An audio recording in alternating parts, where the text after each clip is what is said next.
After weeks of three passers vying for the New Orleans Saints starting quarterback role, the QB battle now looks like it's officially a two-man race. We got all of that and a little bit of lagniappe for you on today's episode of Locked On Saints.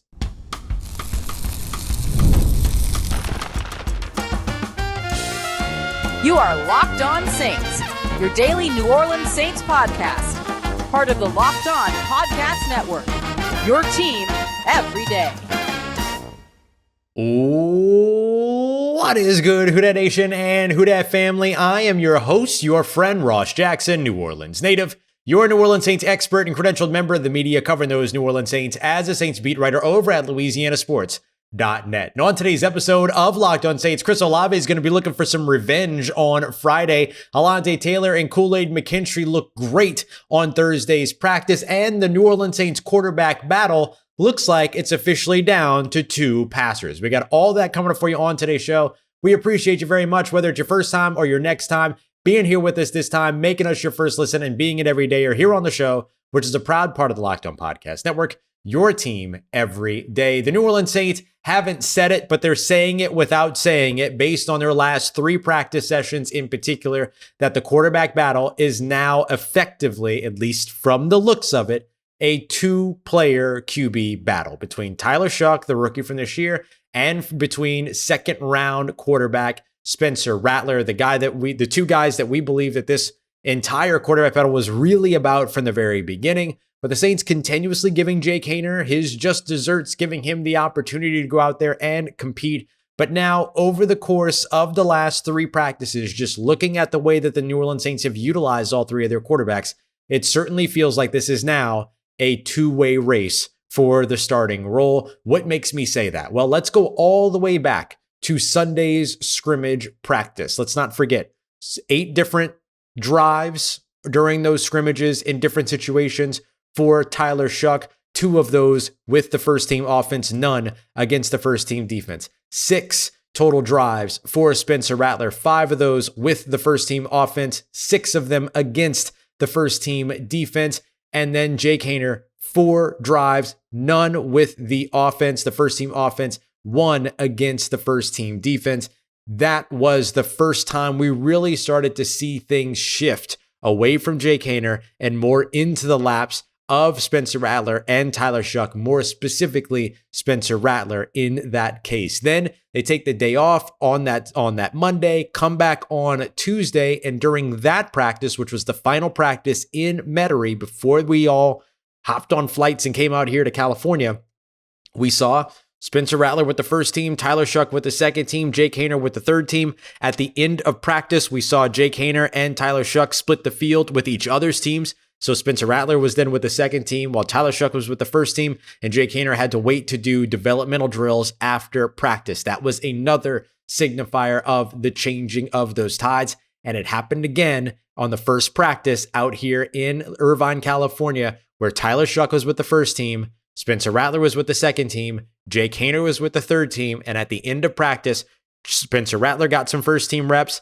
Jake Haener got some second team reps, and then, my apologies, Tyler Shough got some second team reps, and then Jake Haener waited to do developmental reps with some of the young guys after practice. This, to me, is one of the big signifiers over the course of these last three practices that shows that this battle is now between second-year quarterback Spencer Rattler as well as rookie quarterback Tyler Shough. Now, we believed that to be the case all along, but this is really the first time we're seeing the New Orleans Saints, through their actions, begin to sort of acknowledge that that is absolutely the case. Remember, they also went outside of their rotation. That scrimmage game was technically based on the rotation, which was Rattler, Shough, Haener, Rattler, Shough, Haener, Rattler, Shough. Should have been Haener, not including that walkthrough practice. Haener was next in that rotation on the 9th practice, plus the one walkthrough earlier. But the Saints didn't go that route. They deviated from it. That was an early signifier as well. And in everything that we've seen since then continues to tell that story. Now, how did Tyler Shough and Spencer Rattler perform? Again, Shough with the first team and Rattler with the second team for the majority of practice. Well, we saw each of them get about 20 reps, 12 reps over the course of 3 different, systems or series rather within their early pre-scripted work. Then they went to some more kind of later scripted work in red zones where they swapped, and then you saw them get 8 plays each in those, or around 8 plays each in those. I have Tyler Shough, who was with the first team initially, going 8 of 15 for a touchdown. He threw a touchdown as well. And then I had him, and that touchdown, by the way, great pass on a slant pattern to Brandon Cooks crossing the middle of the field at the goal line in red zone. Really, really nice stuff there.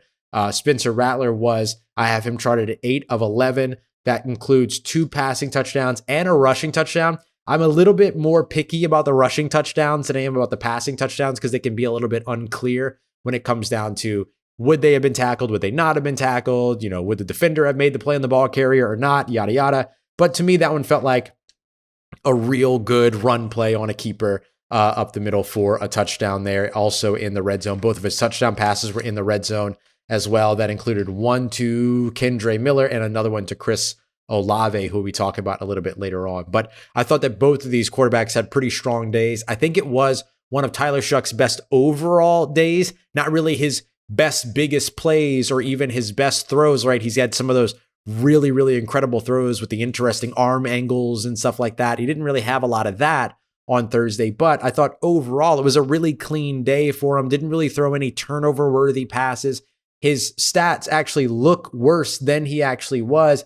8 of 15 with a touchdown that's just a little bit more than 50% in terms of his completion rating, which, look, completion percentage hasn't really been his strong point here so far throughout camp. He was hovering around 60% the last time that I calculated them. I'll have to add in where he is now for another episode. But I do think that 2 of those other passes were well-placed passes for Chris Olave that could have been caught, but just really good plays by the defense. Alontae Taylor breaking up one. And Alontae Taylor almost came up with an interception, but I don't think that the throw was necessarily a turnover-worthy throw. Just Alontae Taylor made a really good play on the ball over the top in the end zone. We saw the same thing from Kool-Aid McKinstry, though his wasn't almost an interception. So I think Tyler Shough's day was actually better than the numbers show, but I still think that the consistency of Spencer Rattler is so hard to, not pay attention to and to not call attention to. The guy just looks so comfortable, operates so well, all these other things. But I thought that both of these guys had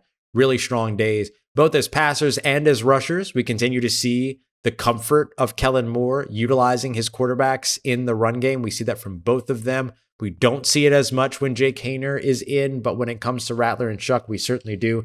Jake Haener, by the way, was 4 of 5 on the day, so pretty limited in terms of the passing reps. But again, 5 passing attempts versus Shough's 15 and Rattler's 11. Like, again, it just kind of shows you kind of where things are there, especially with this being a pre-scripted set of practices as opposed to a call it period, which we're going to see on tomorrow or later on today, rather, on Friday. And so, we're seeing things kind of get mixed and matched, a little bit of a throttle down coming off of, or knowing that you're going into the scrimmage and then knowing that you're going into the preseason game on Sunday. So it's going to be a really physical end of the week, but on Thursday, their first practice, that's how we saw things play out for the quarterbacks. One of the things that made things tough for the quarterbacks were those cornerbacks that I mentioned, Kool-Aid McKinstry and Alontae Taylor, who both looked fantastic on the practice field. Let's get to that next as we continue on with today's episode of Locked On Saints, part of Locked On Podcast Network, your team every day. Today's episode of Locked On Saints is brought to you by our friends over at Monarch Money. You know how it goes. We all wish that managing our finances could be a little bit easier. And that's where Monarch Money comes in, because it makes it so much easier to not only manage those finances, but start to build wealth as well, which should be all of our goals. Especially if you're at, certain points in life like I am, you want to make sure that you're doing that, taking care of yourself and your people for their future. It's not just a budgeting app that we're talking about here. It's a complete financial command center. Think of it as like a CFO for your own personal business, right? And so you can do everything from full visibility and control over your finances to managing your investments, accounts, so much more, even tracking of spending so that you can find out, like I did, that you're spending way too much on food delivery. Just cook at home. It's a lot cheaper. So take control of your finances today with Monarch Money. Use promo code LOCKEDONNFL over at monarchmoney.com to get 50% off of your first year. That's monarchmoney.com, code LOCKEDONNFL for half off your first year. This episode is presented by Yahoo Fantasy. Yahoo Fantasy, is the one and only place to go when it comes to your fantasy football leagues. I'm going to be playing over at Yahoo Fantasy, and you should be too.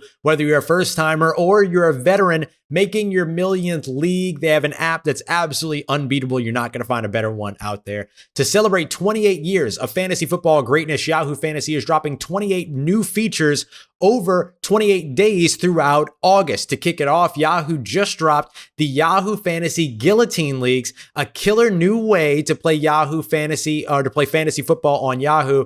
Lowest scoring team gets eliminated each week until one team is left standing. So with the season right around the corner, now's the time to get your league together and try out this new mode. And if you're into the classics, you can still play head-to-head private leagues or join a public league. So stay tuned for more killer announcements and start playing Yahoo Fantasy Football now over at yahoofantasy.com/LockedOnNFL. All right, family. Cornerbacks Kool-Aid, McKinstry, and Alontae Taylor had phenomenal days on Thursday. And I want to start off with Alontae Taylor, because Alontae Taylor really talked about during his media availability with us that he wasn't seeing a lot of action. He wasn't getting a lot of action. It was kind of frustrating.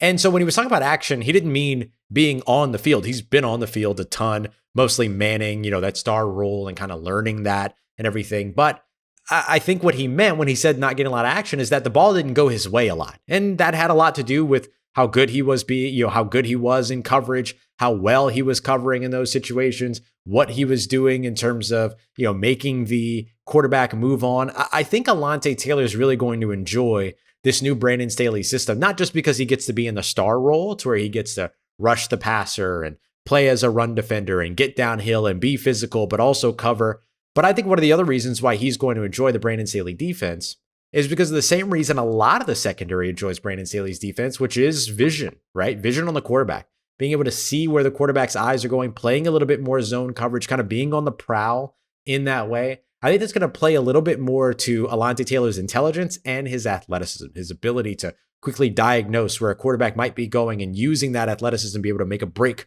on the football, doing things like that. But also just being somebody that's in a role where he's going to be trusted to go out there and make some plays, whether that's in the pass rush, in the run game, or in the passing game. On Thursday, I had 3 different passes that went his way that he ended up at least affecting, 2 of which in particular that he ended up knocking away and causing a nice pass breakup. And both of them were in the end zone in coverage against Chris Olave. So this isn't a situation where he's guarding, the third string or a third team, wide receiver or something like that, that's getting some first team reps for the sake of rotation and, getting him involved with some of the other players and everything like that. No, this is Alontae Taylor going up against the team's top wide receiver, right? The guy that's going to be the quote unquote number one. I think I always hesitate to use the number one language around wide receivers because number one, number two, all that's going to shift and change on a weekly basis based on game plan, everything like that. So somebody's going to be the number one option one week and then be another player will be the number one option. But, he's your top wide receiver in Chris Olave. And so to see the strong day that Alontae Taylor had in coverage where he's going up and making plays in the end zone twice in coverage against Chris Olave, twice knocking the ball away, getting his hands on it, almost intercepting it at one point. Excellent, really, really strong day for Alontae Taylor. And that was echoed as well by Kool-Aid McKinstry, who has been super impressive all throughout training camp, all throughout mandatory minicamps, all throughout OTAs, all of that. He has just been so on all the time that it's becoming less and less of a surprise. But seeing him also knock a pass away from Chris Olave in the end zone and stopping, a potential touchdown there, being able to go out there and make more plays. The thing that I think has really stood out about Kool-Aid McKinstry is how quickly the maturation process has gone for him. Not that he was immature before, but we discussed this in the Saints Squad show on Thursday night, where I kind of talked about how, when you're going from guys like Marshawn Lattimore and Paulson Adebo, who've been around for years and that know the system and know what it is that they do and have seen a lot of different things from opposing offenses, all that, to a second-year corner, you kind of worry about things like composure and, experience and how, maybe if the ball is in the air going his way, could he panic and things like that? None of that when it comes to Kool-Aid McKinstry. It's so clear why this guy was a Saban favorite. It's so clear why this guy was a true freshman starter in Nick Saban's defense, right? And then had his best year as a sophomore in college. It's so clear why all of that was the case or is the case for him. And we're seeing it all play out this year as he's really taken more and more steps here over the course of the New Orleans Saints offseason. But those two guys weren't the only defensive standouts. I need to give a shout out to somebody that I left off of my 53-man roster projection on Thursday morning that showed up at practice and had a performance that was almost as if to say, hey, idiot, shut up. Put me on your 53-man roster. And that was linebacker Jaylan Ford, the former Texas linebacker who was drafted just a few years ago, or just a year, 2 years ago, had, I think, his best day that I've ever seen from him. I had him on a tackle for a loss on a run play to Kendre Miller. I had him on a quick close tackle, what would have been a tackle on a throw to the flats on Kendre Miller. And I even had him with a pass breakup in the second team reps where he was going up against Tyler Shough on the 1 yard line on a 1st and goal. Tyler Shough reared back and tried to get the ball in sort of this tight area in the back of the end zone. And Jaylan Ford, who was kind of playing in the hole underneath, just kind of got his hand out pretty quick. And he had to react very quickly in order to be able to do that. One of the things that I praised Jaylan Ford on when he was drafted was his playing instincts and his ability to kind of see things develop and then go and make those plays. That there was an example of that because he had to react very quickly to that football. And again, vision on the quarterback. I cannot stress enough how important this is, that this defense simply gets to play zone coverage. It sounds so rudimentary, and I know that. Super elementary. I get it. But man, the ability to be able to just let these guys see what's developing in front of them and then react to it sounds not so novel, but is so effective and so impactful for these players who are now put in better positions to go out there and make plays. Is it always going to work for them? No. But can it work for them a little bit more than the way that things were working towards the end of last year? 100%. And so if they can even just claw themselves back to being a middle of the road passing defense after they were 27th last year, a middle of the road rushing defense when they were 31st last year, that is a humongous, almost said humongous win for Brandon Staley and this defense. Heck, if they get into the 20s, like upper 20s, 20, 21, 22, 23, win for the New Orleans Saints coming off of what was an atrocious season on the defensive side of the football. And it's these young players, Kool-Aid McKinstry, Alontae Taylor. I'll throw Jaylan Ford in there because he had such a strong day today. New additions like Eric Reed and Terrell Burgess and Julian Blackman and Chris Rumph, who can all be impactful difference makers for New Orleans to help them just move the needle a little bit in the right direction as they undergo this multi-year sort of rebuild process. All right, coming up next, one wide receiver, Chris Olave, is going to be looking for a rebound later on today. We got that coming up for you next as we continue on with today's episode of Locked On Saints, part of Locked On Podcast Network, your team every day. Today's episode of Locked On Saints brought to you by our friends over at 5 Hour Energy, and they've got a great new shot, the transfusion shot, your favorite golf drink, but without the alcohol and all of that bold grape, lime flavor that you absolutely love, the ginger in there as well, all in a quick energizing shot. Because let's be honest, sometimes on the course or off of it, you just need that extra boost to stay sharp and energized. You know, some of those courses in New Orleans got more potholes than the streets do. You want to make sure you're ready. Take that 5 Hour Energy shot with you. If you go to 5hourenergy.com today, that's the number 5hourenergy.com. You can use our promo code LOCKEDONGolf to receive 20% off of your first order. This offer is valid only until September 30th on one order and cannot be used with any other promotions. And the code is not valid on subscription orders. So whether you're meeting up with friends or you're just trying to turn 18 holes into 36, get the energizing boost that you need to power through. Order the Transfusion 5 Hour Energy shot today. Let's get it, Who Dat Nation. One New Orleans Saints wide receiver is looking for a bounce back later on today as the New Orleans Saints move on to their next padded practice here in Irvine, California, which is going to be a scrimmage-like practice. Chris Olave, New Orleans Saints top wide receiver, met with the media after his practice on Thursday and said that he had a bad day. And he said that he always wants to go out there and make plays on the field. Didn't feel like he did that despite catching a touchdown pass late in Thursday's practice, but said that he didn't feel like he did a good job. And so he wanted to go out there, and I think he's going to be looking for a bit of a rebound later on today. Chris Olave is a player that maybe hasn't had the loudest camp so far. He's had some big completions down the field and has done a little bit of being the harder, not the harder, but like, the dirty work, right? Of being utilized in the middle of the field, utilized in the short and intermediate areas and things like that too, which I think is going to open up his game quite a bit now to be adding in that downfield dynamic a bit that we didn't really see, that felt reserved for Marquez Valdez-Scantling last year, late, of course, when Chris Olave's season was already done. And, you look at Rashid Shaheed early on in the year as well.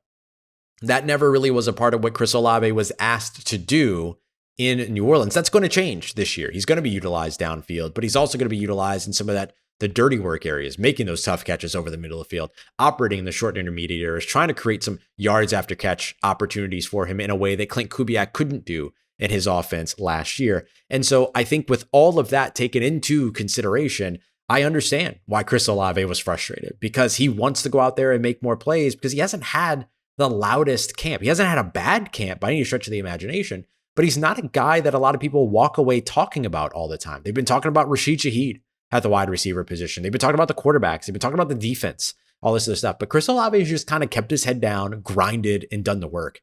And so I'm curious to see if maybe like today is a day where he just kind of goes off and goes all out, because I don't think you're going to see him very much on Sunday up against the Los Angeles Chargers. And we'll get a better glimpse of that during today's practice, because we assume that whoever sees the majority of snaps later on today in the scrimmage will probably see very few snaps, if any snaps at all, up against the Chargers on Sunday.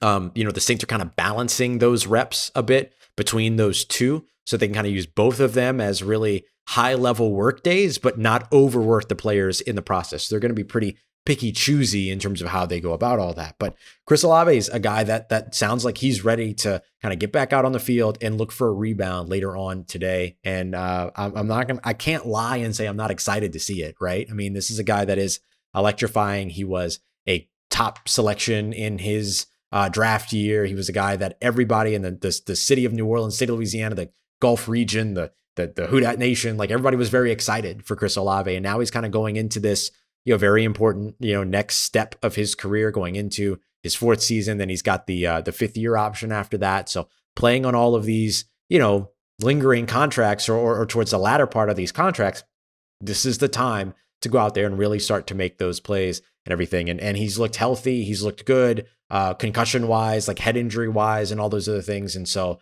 him going out there during this scrimmage and kind of balling out a little bit would probably be a best case scenario for him. For sure. And I'm sure it would make him feel better too. He was not happy with himself after practice on Thursday. Somebody that is and has to be very happy with themselves is Blake Grupe. New Orleans Saints kicker Blake Grupe has won a competition that never really felt like a competition, not because the other person did poorly, but because he has just been unstoppable. He again went 5 of 5 in practice on Thursday with field goals from extra point distance to 49 yards. He is now 36 of 37 throughout camp, with the one miss happening during a random downpour that happened while he was kicking kicks in like the early, I think it was the second day that he was kicking, so the third day of practice, more than likely. And outside of that, hasn't missed a thing. And even out here in Irvine, where it can be a little bit tricky sometimes to navigate like the wind direction and the wind force and all that kind of stuff here in Southern California, no issues. Knocked them all through, all of them true, no matter where he was kicking from. And what was interesting too was they had a new holder. Remember, the Saints moved on from Matthew Hayball earlier this week. So now there's an active battle going on at punter between James Burnip, the undrafted free agent punter out of Alabama, who's like 6'6", 236 pounds, big, enormous leg, big, enormous guy. Looks like he'd be a backup tight end out there on the field. And Kai Kroger, who was brought in formerly of South Carolina, spent a little bit of time elsewhere. But I think that both of these guys are actively now in this competition. But James Burnip was the first up to be Blake Grupe's holder, which I think is not necessarily a statement. It can be, though, but it might just be because like that's the rotation and that's where they're going to start, to where, he is Grupe's holder, and then Kai Kroger will be Charlie Smith's holder, because if either of those guys are kicking in a game, that's probably the way that it's going to go. And then maybe you look to switch them at some point next week. But just something to keep an eye out on when it comes to that punter battle, that being a holder is definitely a big part of that punter battle as well. All right, let's wrap up here with some injury updates and attendance notes. The only player that we did not see on the as a non-PUP player, right? Of course, Taysom Hill and Foster Morrow not participating in practice, although I did see Foster Moreau out there. He always seems to pop out like late in practice and kind of look at everything and observe everything going on. But the only player we didn't see was Rico Payton. I was a little bit kind of confused about that because I was like, I don't remember any injuries for Rico at all. But then Kellen Moore after practice updated and said it was illness is what he missed with. So nothing to be concerned about there. Although, of course, you hope that he's okay. Devin Neal was doing some side work off on the second field while the Saints kind of focused on their work on a different field before they split the fields and worked on both. So Devin Neal got some side work in over on the side with a trainer. And then Juwan Johnson, who might be one of the most important pieces to this offense, in particular in the passing game, especially with young quarterbacks, having those tight ends to rely upon is usually a really good thing. He was back participating in team drills for the first time outside of the scrimmage since he had that groin injury earlier on in camp. He's already out there. He was already out there and back. I'm sure we'll see him either again today during the scrimmage, or again, they might lighten things up for him because no need, right? You know he's going to be the top tight end going into 2025. How much do you really need him to go out there and prove to you right now and all that? But this is an opportunity to go out there and get like some of those unscripted, call it reps under the belt and all that. I do think that there's a lot of value to these. I've said over and over again that the way that Kellen Moore is winning within the facility is that he's letting these guys play football, and those scrimmages, the call it periods, all that, that's all a big part of it. So good to see that, but nothing else outside of that on the day when it comes to injuries. All right, so coming up later on today, we'll be live after New Orleans Saints practice. It's going to be a big day with the scrimmage, so we'll cover it all here on Locked On Saints. We appreciate you very much, as always, making us a part of your day, part of your routine for saying yes to me and the show. If you see me, please say hi. And if you need anything else around your New Orleans Saints in between these episodes,